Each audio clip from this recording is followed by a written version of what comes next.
Bienvenue, bienvenue dans la conférence de Caravanier. Ce midi, je vous amène en Grèce et en Crète.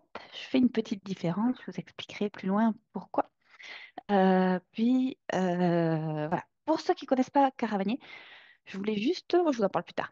Euh, mon... Hop, pourquoi j'arrive pas à passer la diapositive? Voilà. Donc moi, c'est Julie, mon acolyte, c'est Alexandre. Il n'est pas au bureau en ce moment.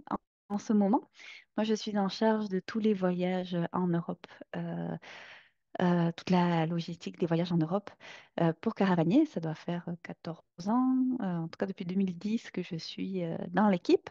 Euh, et peut-être depuis 2014 que je guide assez régulièrement.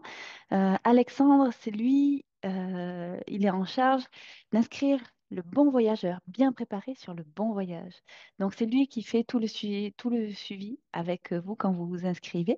En ce moment, il n'est pas au bureau, il sera de retour début avril. Il est arrêté pour blessure et on lui souhaite un prompt rétablissement.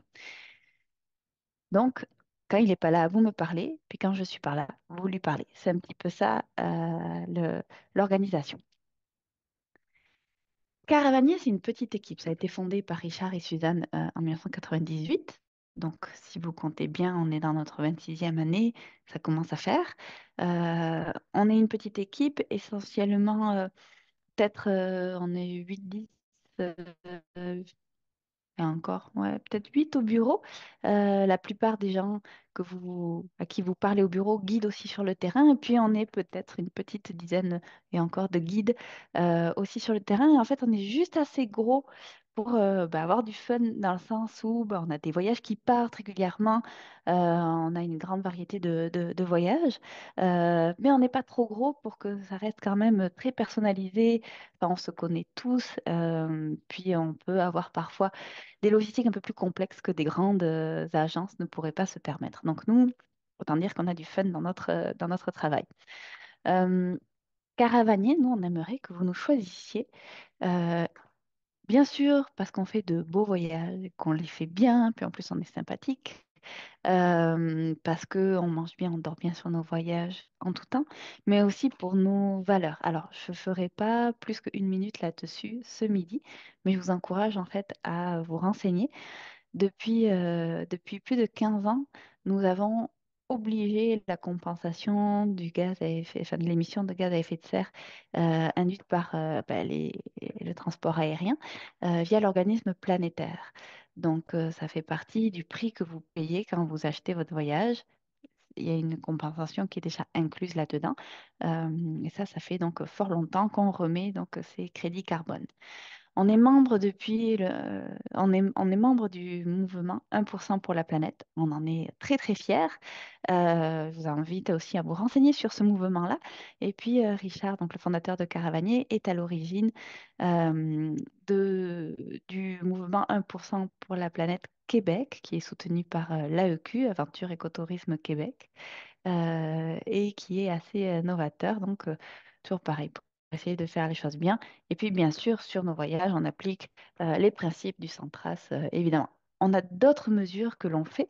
Je vous en parlerai pas plus ce midi parce que ça concerne souvent nos équipes, que ce soit au Népal, au Pérou, au Maroc, en Tanzanie, puis les conditions de travail des porteurs, tout ça.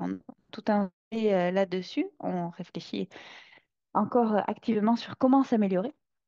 Mais ce midi, j'arrête j'arrête là. Les voyages dont on parle en ce moment, en tout cas dont moi je vous parle, ce sont des voyages qu'on appelle Dolce Vita. La Dolce Vita, si vous voyez ce que ça veut dire, ça touche non pas au niveau d'effort, ça veut dire que ce sont des vrais voyages de randonnée, des belles journées de randonnée. On finit fatigué et on en est content, mais sans camping et avec plutôt un côté, alors c'est jamais luxueux, c'est pas l'objectif, mais c'est toujours charmant puis très agréable de se retrouver après une bonne journée de randonnée, de prendre une douche chaude, ça fait du bien, de mettre du linge propre, puis d'aller savourer l'apéritif en terrasse, en sachant qu'on va manger un plat très local, très régional, savoureux euh, après au restaurant. Donc voilà, c'est un petit peu l'idée de nos voyages Dolce Vita. Et donc, moi, c'est particulièrement le cas pour tous nos voyages en Europe. Ce n'est pas la première conférence de l'année sur l'Europe, donc déjà parlé des Canaries et de l'Andalousie, puis vous pouvez aller les revoir dans nos vidéos sur YouTube. J'ai déjà parlé vendredi, je parle du Monténégro avec Alexandre, un deuxième Alexandre qui est guide, et de notre tout nouveau voyage au Portugal. Il est tellement nouveau qu'il n'a pas encore de page web, mais j'y travaille. J'ai déjà en tête, je sais déjà ce que je veux y faire. J'en parlerai plus vendredi, hein, mais Portugal, je sais déjà grosso modo à quoi va ressembler l'itinéraire. J'y vais fin mars, début avril pour tout ficeler bien sur place, autrement que sur les cartes. Et puis, on espère un départ en octobre. Mais ça, je vous en parlerai plus tard. Donc, ce midi, on va en Grèce. Et puis, vous voyez, donc, si vous regardez bien la Méditerranée, ici, on a donc la Grèce qui est là. Puis, vous voyez hein, quatre grandes îles. On a la Corse, la Sardaigne, la Sicile et la Crète. Et nous, donc, on a la chance d'avoir des treks sur deux de ces quatre grandes îles méditerranéennes là. Euh, et donc là, je vous amène donc ici en premier. Tout a commencé par ce voyage. C'est-à-dire que ce voyage, ça doit faire 25 ans qu'on l'a fait pour la première fois, puis qu'on y retourne 2, 3, 4, 5 fois par an. Euh, c'est un petit peu le voyage de référence pour nos voyages Dolce Vita. C'est vraiment celui qui a servi talon pour pouvoir ensuite proposer d'autres voyages dans le même genre en Europe. Donc, c'est le minimum que l'on demande d'un voyage. La Crète, mer, montagne, histoire et gastronomie, tout est dans le titre. Je vous montre ici une carte volontairement prise d'assez loin. Donc, la Crète, c'est une île qui est quand même relativement grande, plusieurs heures de route entre d'un bout à l'autre d'est en ouest. Euh, des sites euh, archéologiques répartis, mais nous, on va se concentrer vraiment sur la pointe ici, la pointe ouest. Donc, si je zoome en mauvaise qualité, mais si je zoome, vous voyez ici, on a Lakané. Lakané, c'est le nom francisé de Hania. Hania, ça s'écrit CH. C'est comme ça que ça s'écrit avec notre alphabet à nous, mais en grec. Hania. De l'autre côté de la Hania ici qui est là, de l'autre côté, par là, on a l'aéroport. Hania est ici. Et nous, on va aller jouer. Vous voyez ici, ça, c'est toute une chaîne de montagnes. Ce sont les montagnes blanches. Ben, on va jouer justement. euh, en fait, du bout de la route ici, on va marcher en passant tantôt vers les montagnes blanches, tantôt sur la côte, tantôt les montagnes, tantôt la côte, jusque à peu près là, il y a un bout de route qui rejoint. Voilà. Et c'est 10 jours de marche. Donc on arrive à Anya. Anya, c'est une ville qui a subi de nombreuses influences selon les conquêtes et les envahisseurs qui y sont passés. La Crète, c'est quand même un point très stratégique hein, dans la Méditerranée, donc il y a une culture très riche et une histoire très intéressante. C'est un port, bien sûr, et ça regarde vers le nord. C'est vraiment une ville euh, où, quand vous voyagez, c'est la douce de vivre. C'est très, très agréable, c'est absolument charmant, et voilà, c'est un peu un musée à ciel ouvert. Donc, on va y passer. Quand on arrive, en fait, le guide vous récupère à l'aéroport, puis vous vous installez pour une première soirée, première nuit à Agna. Le lendemain, vous avez toute la journée pour visiter Agna. Et ensuite, on partira tranquillement le jour d'après pour aller marcher. Pour aller marcher, je vous disais, on traverse, on prend la route depuis Agna et on va jusqu'au bord de la côte au pied donc des Lefkaoris. Les Lefkaoris, ce sont donc ces montagnes blanches. Au bord de la côte, ben, il y a du sable, il y a des falaises, il y a de l'eau bleu turquoise. Et on va marcher donc pendant 10 jours.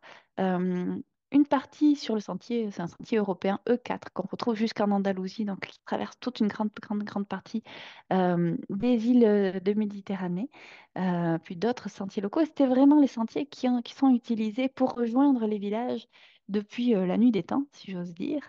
Euh, et donc, on va marcher soit en passant en balcon au-dessus des criques, soit en remontant de gorge. Ça nous permet d'atteindre des villages comme celui-ci. Ici, on a le petit village, le petit port de Loutreau, euh, qui est charmant, qui n'est accessible que donc à pied après un bon 3 heures de marche ou par bateau. Donc c'est un peuple qui est à la fois très tourné vers la mer et aussi très tourné vers la montagne. Le petit port de Loutreau, il est petit. Il y a c'est touristique, bien sûr, mais ça reste qu'on ne peut pas y aller en voiture. Donc ça réduit quand même pas mal de monde. Puis en fait, si on remonte, alors là, ça sort de la photo, je ne peux pas vous le montrer, mais si on remonte un petit peu sur la gauche, en 15 minutes, on passe une mini-bosse, puis on redescend sur la crique qui est de l'autre côté. Et de l'autre côté, il y a une crique encore plus petite, avec un hameau encore plus petit, encore moins d'hôtels puis d'habitations. Ben, c'est là qu'on va dormir et on s'installe pour 2 nuits chez Sifis, dans cette petite crique de Finicas. Euh, voilà, Sifis, c'est un personnage haut en couleur. Euh, c'est la chaleur humaine incarnée. Et donc, il gère son tout petit hébergement. Il accueille nos groupes depuis, donc je pense que ça doit faire à peu près 25 ans qu'on le connaît. Euh, et on est reçu en amis. Là. Donc on s'installe pour 2 nuits, ce qui nous permettra, donc le premier soir on arrive, on va manger soit dans le seul petit restaurant du hameau, soit on marche jusqu'à Loutreau, puisque c'est que 15 minutes pour aller au restaurant. Et puis le lendemain, on a le temps pour se baigner et pour marcher ici. Je vous dis ici, mais vous voyez pas, pour remonter un petit peu, puis redescendre, faire une boucle jolie avant de revenir profiter de la mer. Donc, on alterne comme ça des journées un petit peu plus soutenues, puis des journées un peu relax. Les premières, on se met dans le bain, on s'habitue petit à petit à la nature du terrain, je vous en reparle après, avant de, bah, c'est ça, avant de faire des journées un petit peu plus soutenues. Les bords de mer, ce sont des bords de mer habités, donc par des chèvres. Donc il y a des bergers qui ont leurs troupeaux et qui les déplacent comme ça. Et en fait, donc les brebis ou les chèvres connaissent leur parcours et vont savoir où aller. On a le temps de se baigner, on prend le temps de se baigner dans ce voyage. C'est sûr que si on y va fin avril ou en mai, l'eau est un petit peu plus froide que quand on y va en septembre ou en octobre, parce que septembre-octobre, elle a chauffé tout l'été. Euh, on ne peut pas y aller plus tôt que fin avril parce qu'il y a certaines sections, notamment les gorges de Samaria, qui ne seraient pas ouvertes. Donc on attend toujours un petit peu. Il faut savoir que les montagnes blanches, le nom, ça je ne vous l'ai pas dit, mais le nom montagne blanche, c'est parce qu'elles sont enneigées en hiver. Donc ça reste que ben, c'est ça, jusqu'en avril, rien n'est ouvert. C'est encore en mode hivernal. Et puis hop, la transition se fait rapidement donc, dans les 2 dernières. Les gorges, je vous disais donc de chez Sifis, enfin je vous le disais pas, je vais vous le dire maintenant, de chez Sifis, on, quand on repart de chez Sifis, on va remonter cette gorge-là, la gorge d'Aradena. Et en fait, dans le voyage, il y a 3 gorges majeures qu'on va tantôt monter ou descendre en fonction desquelles. La gorge d'Aradena, celle-ci, la gorge de Santa Irini, qu'on redescend un petit peu plus loin, qui est peu fréquentée, assez vaste, et la spectaculaire et très connue gorge de Samaria. Les gorges de Samaria, la partie la plus spectaculaire, c'est celle qu'on voit ici. Il faut imaginer, hein, c'est 300 mètres de haut et donc à son point le plus étroit qu'on voit là, c'est peut-être 2-3 mètres de large. Et il y a un cours d'eau qui passe et puis hop, on remonte petit à petit pour, euh, pour toute la gorge de Samaria. C'est la journée la plus exigeante, la montée de la gorge de Samaria. Et c'est, mettons, 16 ou 18 kilomètres, 1 200 mètres de dénivelé. Puis là, si vous avez regardé ce qui se fait habituellement, vous me dites, mais d'habitude, tout le monde, ce que font les gens classiquement, ils prennent le bus tôt le matin depuis Hania et le bus va les déposer à Omalos, le village, puis bon, même le parking qui est juste au-dessus des gorges. Et puis là, tout le monde va descendre. Donc, à partir de 10 heures, 10 heures le matin, 10 11 heures le matin, tout le monde va descendre ces 18 kilomètres-là et ces 1 200 mètres de dénivelé jusqu'à arriver euh, à Giaromelli, le petit village en bas, où là, ils vont reprendre le ferry, donc un bateau pour pouvoir repartir. Et nous, donc, ben, on la remonte. Et alors, pourquoi on la remonte? Ben, parce que c'est beaucoup, beaucoup, beaucoup plus agréable. Déjà, Quand on part relativement tôt le matin et donc on passe toute la partie très très étroite et très spectaculaire seul. Et ça, c'est absolument magique d'avoir vraiment la partie la plus waouh juste pour nous. C'est très agréable. Et on n'est pas pressé. Donc on remonte tranquillement. C'est un pays où il fait quand même chaud et on est quand même plutôt à l'ombre quasiment la plupart, pas la plupart du temps, mais on est quand même bien à l'ombre pendant toute la remontée. Vers midi, quand ça va être l'heure de faire la pause pour le pique-nique, on se met de côté, on s'installe, il y a des endroits prévus pour les pique-niques. On s'installe, on prend le temps au pique-nique. Et c'est en gros quand le flot des gens, des bus donc, qui ont déversé leurs randonneurs depuis le haut, c'est à peu près au moment où on se croise. Donc eux, ils vont passer les gens s'arrêtent pour manger, nous on marche tranquillement. Et puis ensuite, quand on a fini de manger, le gros est passé, on va recroiser quelques groupes par-ci par-là, mais on peut remonter tranquillement. Et au final, monter 1200 mètres de dénivelé sur une distance comme ça de 18 km, ça se fait bien. Alors bien sûr, il y a des efforts, mais si vous êtes là, c'est que vous aimez la randonnée, puis c'est ce qu'on attend de tous nos voyageurs, mais ça se fait quand même très bien. Puis quand on arrive en haut, on est sur le plateau d'Omalos, et là, on va pouvoir aller s'amuser. Mais je vous disais tout à l'heure, je vous parlais de la gorge d'Aradena. Puis moi, je vous avouerai que quand je suis partie en Crète, donc ça fait longtemps qu'on propose le voyage, moi j'y suis partie en octobre. C'était la première fois que j'allais faire le voyage. Je l'attendais depuis longtemps. Puis comme j'ai un petit esprit de contradiction, je me disais, ça peut pas être si beau et si parfait que ça. Puis je connais quand même la plupart des autres aussi, donc je me disais, bon, ça va être, euh, bon voilà, ça va être un beau voyage, mais de là à en faire toute une montagne, eh bien oui, il y a vraiment de quoi en faire toute une montagne. Et cette gorge d'Aradena, quand on a commencé à remonter, il faut imaginer, c'est une gorge donc avec des couleurs, je vous la remets. euh, voilà. Avec des roches de couleur, il y a des lauriers roses, selon la période, ils vont être en fleurs ou pas. Il y a des parties étroites, là on est en train de la sortir, puis des parties où ça s'ouvre un peu plus. Et c'est vraiment un dédale, c'est comme une sorte de petit labyrinthe rocheux. C'est magnifique. Moi, j'ai été bluffée par cette gorge d'Ardena. Et en fait, j'ai été bluffée par l'ensemble du voyage parce que, au final, c'est très varié. Il n'y a pas deux journées qui se ressemblent dans le voyage. Les paysages sont extrêmement variés. Si on monte la gorge d'Ardena, c'est pour arriver ici, dans cette bergerie. C'est une ancienne bergerie, je vous la montre, qui donne donc la vue, ce que vous voyez ici, la vue sur les sommets, les crêtes des Lefkaori. Ici, la crête qu'on voit, c'est le Zerano Kefala, un sommet local. Puis on va aller marcher sur ses flancs parce que la vue est absolument incroyable. Donc la bergerie, ce village-là, cette bergerie, bergerie traditionnelle, euh, occupait un berger qui s'appelait Yanis et qui a donc un troupeau de chèvres et de brebis. Et puis il y a donc 25 ans, quand on y est et il avait un dortoir. Puis on profitait, on dormait dans le dortoir, il faisait à manger avec sa femme. Puis de fil en aiguille, il a développé un petit peu sa bergerie pour la transformer. Et maintenant, c'est son fils, Andonis, que vous voyez là, qui a repris l'affaire, qui gère en fait la petite auberge que c'est devenu. Et en fait, ils ont construit donc des petits, comme des toutes petites bergeries bis, donc des tout petits bâtiments qui accueillent chacun deux chambres, ouverts sur le dehors. Et c'est absolument charmant et d'une quiétude. C'est la sérénité incarnée. On y passe 3 nuits parce que c'est vraiment un des endroits les plus dépaysants et apaisants qu'on puisse. Et puis, puis on mange super bien, on est accueilli par la famille, on y va aussi, là aussi, en amis. Euh, et puis on côtoie donc Andonis que vous voyez, sa femme Anna. Andonis, c'est vraiment le cliché, en tout cas si vous aviez à imaginer un grec, à dessiner un grec aujourd'hui, ben, vous dessineriez Andonis, qui est profondément crétois, qui a une culture crétoise propre, qui est différente de celle qu'on peut voir ailleurs en Grèce. Et donc Andonis, c'est un calme olympien. Alors si vous étudiez un petit peu la mythologie grecque, là vous vous dites, ouais, un calme olympien, ça n'a pas vraiment de sens, cette expression, parce que les dieux, ils étaient pas très calmes.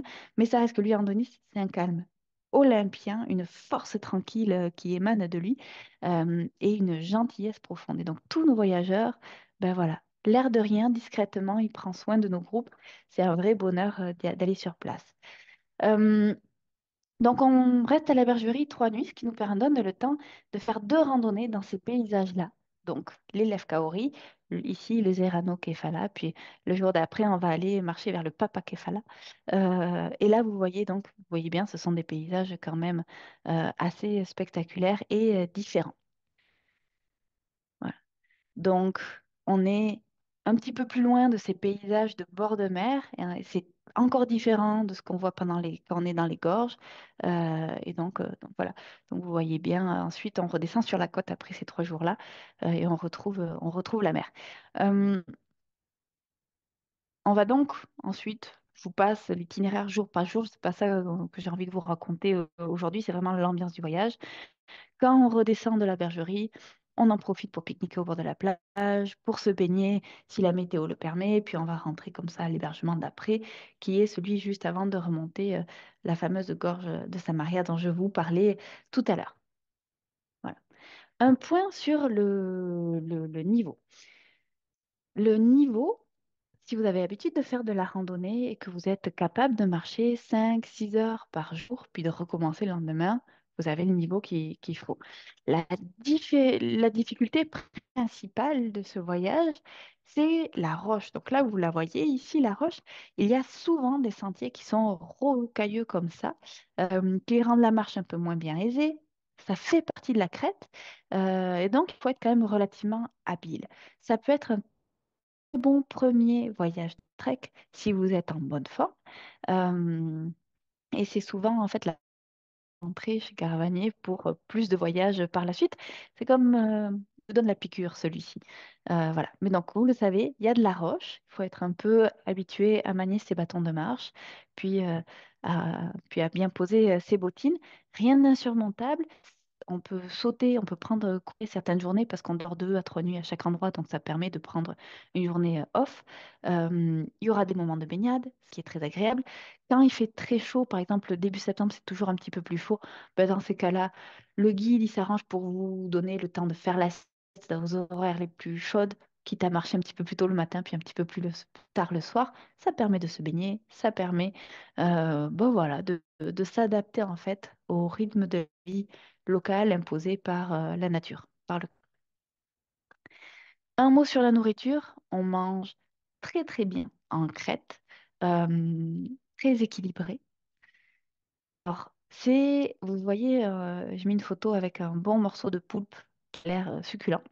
Euh, Quand on est en ville, on va pouvoir manger, il va y avoir quand même pas mal de fruits de mer et de poissons au menu. Étonnamment, quand on est dans la partie sud, c'est un peuple qui est plus, il pêche, mais comme dans les restaurants, c'est vraiment plus tourné vers la montagne. Donc c'est vraiment un peuple de bergers. Vous avez vu, hein, la bergerie, c'est une bergerie qui existe encore, font leur fromage, ils font leur miel, parce qu'il a des abeilles aussi en Nice. Donc là, vous avez un des déjeuners traditionnels de la bergerie avec ce yogourt grec avec des fruits, enfin bon, des pommes caramélisées, c'est délicieux. Puis d'autres petites choses qu'on ne voit pas sur la photo. On mange extrêmement bien en Crète. On peut s'accommoder de la plupart des particularités alimentaires pour des allergies. Et c'est vraiment très varié. Pour les pique-niques, on se sépare le pique-nique dans les sacs à dos. Le guide a tout en tête et prévoit tout. Puis donc, quand c'est l'heure de faire le pique-nique, on s'arrête, on fait une salade, on mange le fromage local, etc. en fonction de ce qu'on a prévu. C'est sûr que vous allez manger des tomates, du fromage qui est un cousin de la feta. Le mistral, c'est pas exactement le même. Et des concombres. On ne peut pas passer à côté des tomates feta. Tomates concombre. Si vous n'en mangez pas, c'est que vous n'êtes pas allé en Crète. Et pour finir, s'il y a une image que j'aimerais que vous reteniez de ce voyage-là, c'est celle-ci. Parce que là, c'est une terrasse, un petit restaurant qui est perché. Donc, vous voyez, hein, il y a une toute petite, petite crique sur le côté. Et c'est un petit restaurant perché sur un petit promontoire rouge. Il n'y a rien autour, il n'y a pas de village. Eux, ils arrivent tous les matins en bateau, ils ouvrent le restaurant, ils font à manger, puis le soir, ils repartent en bateau. Euh, et voilà. C'est une des plus belles terrasses qu'on puisse imaginer pour manger. On va y aller, c'est sûr. et on mange bien, on peut aller se baigner, l'eau est chaude, il fait beau, on va marcher au retour. Que demander de plus? Ça, c'est l'esprit de ce voyage-là. Donc la Crète. À savoir que la Crète, ça se remplit toujours bien d'avance. Donc, les deux départs du printemps, c'est complet, complet. En septembre, le premier départ, il est bientôt complet, il reste encore quelques places, mais faut peut-être pas trop tarder. Le deuxième départ, il est confirmé, il reste de la place. Puis on accepte 10 à 12 voyageurs en fonction de la composition du groupe sur ce voyage. Je dis composition du groupe parce que les hébergements sont petits et on n'a pas forcément, en fonction de qui est dans le groupe, on ne peut pas forcément aller jusqu'à 12 voyageurs parce qu'on n'aura peut-être pas assez de chambres. Donc ça, euh, on arrête quelque part entre 10 et 12 en fonction du groupe. J'ai dit ou en liberté. Ce voyage-là, on l'offre aussi en liberté. Ce que c'est qu'un voyage en liberté, c'est... attendez, hop, que je... Voilà, que vous me voyez peut-être en grand, je sais pas. Donc un voyage en liberté, c'est un voyage où il n'y a pas de, il y a pas de guide, il n'y a pas de date. C'est vous, en fait, vous formez votre petit groupe à partir de euh, deux ou trois personnes, un couple, des amis, une famille, comme vous voulez, de randonneurs. Vous devez avoir l'habitude de randonner, être heureux de randonner, c'est un petit peu l'idée. Euh, et être autonome sur la préparation d'une randonnée, dans le sens où vous devez être capable de préparer votre pique-nique, vous orienter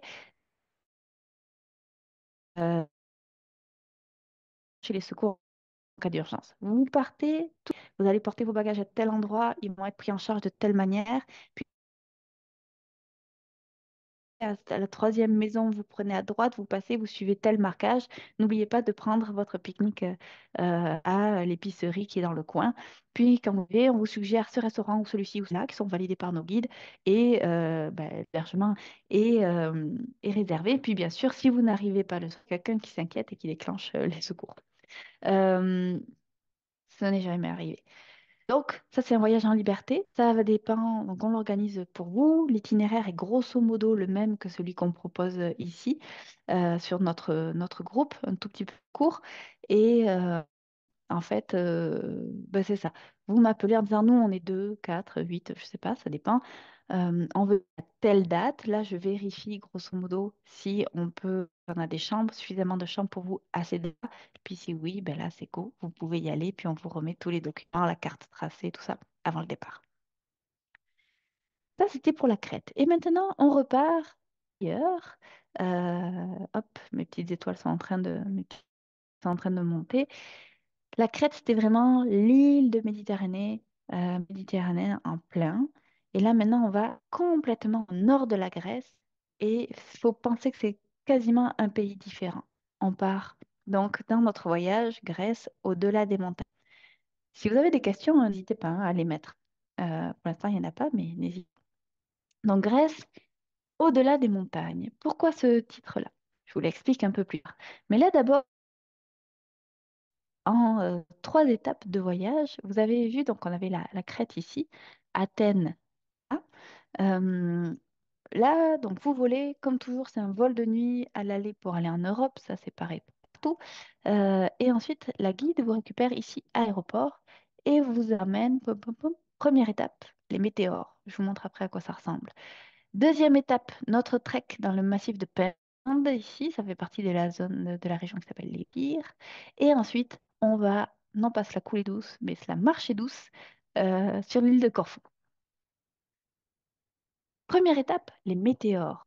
Les météores, ce sont donc un ensemble de monastères historiques qui sont perchés comme des petits hameaux de village sur des promontoires rocheux, encore une fois, en haut de falaises, alors avec des ponts, plus ou moins, pour y accéder. Les météores, c'est donc quelque chose d'assez stupéfiant à voir. Et donc, ça va être l'arrivée, la première visite. On visite ça à pied, en marchant. Il y a, c'est pas vertigineux, il n'y a pas de problème avec ça. La toute fin du voyage, c'est Corfou.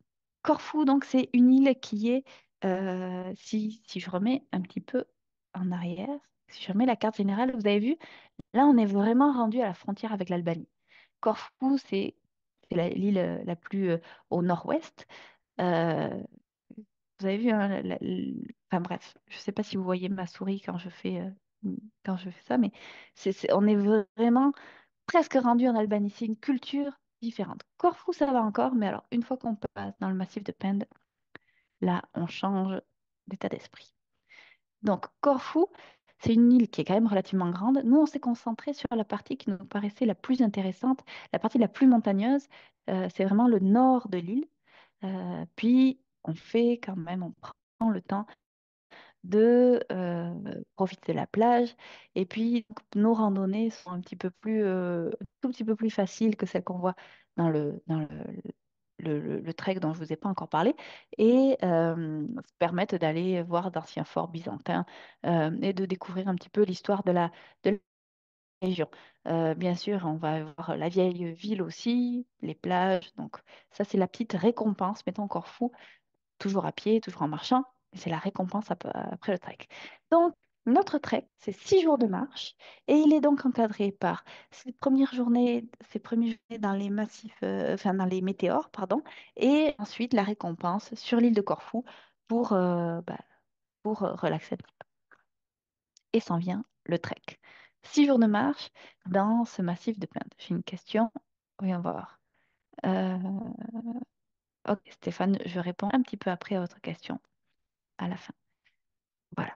Donc, le trek, là, vous voyez déjà, on est dans un massif qui est complètement différent de ce qu'on voyait, euh, ça y est, ça passe, de ce qu'on voyait en Crète. Où est les villages blancs et les plages bleu turquoise? On les repère à Corfou.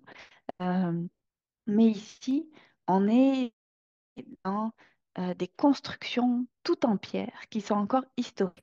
C'est vraiment une influence slave qui vient donc de cette frontière qui est tout près et qui a donc, c'est ça, distillé son ambiance dans tout le massif de Pend. Il faut savoir que Zagoria, c'est la région où on va, l'ensemble de villages dans lesquels on va marcher, ça veut dire en slave, au-delà, derrière les montagnes. Donc c'est vraiment un esprit très montagnard euh, et assez rustique. Et donc cette région des Zagoria, ici on a la gorge de Vikos qui est localement réputée et qui sépare deux massifs montagneux. On va bien sûr descendre pour y remonter. Voilà. Donc, ce que je voulais dire sur les Agorias, c'est un ensemble de 46 petits villages. Alors, petits villages. 46 petits villages. On ne peut pas marcher les 46 petits villages, vous vous en doutez, en 6 jours. Mais on en a sélectionné quelques-uns. Encore une fois, on va dire une nuit, 2 nuits, 3 nuits, et, assez souvent, dans ces villages-là pour pouvoir se déposer un petit peu aussi. Et puis, donc, des villages tout en pierre entouré de massifs tout en pierre. Et pourtant, c'est quand même des sentiers un peu moins rocailleux que ce qu'on a en Crète. Donc ça, c'est un point bien pour les chevilles. Dans la Vicos, mais quand on est au fond, puis tous les villages qui sont les plus bas en altitude, il peut faire encore un petit peu chaud, comme en Crète. Mais quand on commence à s'élever et puis aller donc vers ce massif et vers les hauteurs de ce massif de Pinde, là, on tombe sur des paysages vraiment plus de montagne. On est au-delà des 2000 mètres d'altitude et il fait plus on en profite en fait, on profite de la présence de ce refuge qui s'appelle l'Astraka, qui est à 2000 mètres d'altitude, pour pouvoir aller découvrir la région. On va y passer juste une nuit, mais c'est ce qui nous permet de faire plutôt qu'un aller-retour à la journée en apercevant à peine le coin. Ben là, en fait, on y monte, on pose les affaires, parce qu'on a juste besoin des affaires de rechange pour une nuit, hein, pas grand-chose. On les pose là. On va continuer la randonnée. C'est peut-être une journée les plus exigeantes parce que c'est si on fait la totale, c'est 1300 mètres de dénivelé, 6 heures de marche, mettons, un bon 6 heures, peut-être un peu plus. Et puis le lendemain, on va redescendre et c'est encore une fois un 5-6 heures de marche et un 1100 mètres de dénivelé, parce qu'on prend un itinéraire différent. Le fait de monter à ce refuge-là, ça nous permet d'aller voir le lac des Dragons, qu'il y a dans la région des dragons qui s'étaient amusés à se lancer. Ils se faisaient la guerre, hein, et donc ils se sont amusés à se lancer des roches et ça a creusé ces deux lacs, le lac des Dragons. Et c'est un petit peu le prétexte pour monter là-haut les voir. Donc 6 jours comme ça. Je crois que ma connexion Internet est un peu instable. J'espère que vous m'entendez bien. 6 jours pour pouvoir arpenter. Et ensuite, donc, on va à Corfou. Encore une fois, la Grèce, c'est pas exactement la même culture, c'est pas exactement la même gastronomie que celle qu'on retrouve en Crète. Ça reste que c'est le même plaisir du partage des bons plats familiaux traditionnels qui vont être mis à table, qui sont très variés, qui sont très bons. Ici, vous voyez, avec la casquette, c'est Alice, la guide, qui vous attend sur place, qui parle grec couramment, ce qui est encore plus sympa et de nouer comme ça contact avec les gens sur place, qu'elle retourne voir bah, groupe après groupe, donc ça vaut la peine. La Grèce, au-delà des montagnes. Donc là encore, voyage de 2 semaines, niveau modéré. Donc, grosso modo, la plupart de nos voyages Dolce Vita sont modérés, mais attention, modéré pour quelqu'un qui a déjà l'habitude de faire des apnées. Donc, il faut être capable de marcher 5-6 heures sur un terrain plus ou moins varié. Donc, en Crète, c'est assez instable avec des roches. Un tout petit peu mieux en Grèce, mais bon, ça reste quand même que bon, la plupart des sentiers sont bien tapés, mais parfois il peut y avoir des surprises. Euh, on y va en été et en automne dans les deux cas. Les deux prochains départs sont confirmés, donc il reste de la place pour s'inscrire. Départ le 25 mai ou départ le 14 septembre. Puis c'est le moment de s'inscrire. Voilà. Dans les deux cas, que ce soit la Crète, que ce soit la Grèce, il est possible de soit partir plus tôt et profiter un petit peu d'Athènes, par exemple, soit repartir plus tard, puis d'aller euh, profiter d'avoir traversé l'Atlantique pour arpenter et découvrir.